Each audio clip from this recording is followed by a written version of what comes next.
God has made us for relationships. It's just the way that the human species was made by Him. We were made to connect with Him. In John, He tells us, I want you to love one another.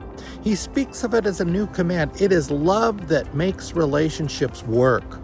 When we care about each other, when we're there for each other, we're meant to be connected. We know in the United States today, but it would be true for all nations in all times, that people who are lonely and are isolated, it's not good. It's hurting their health in other ways. It's hurting the quality of their life.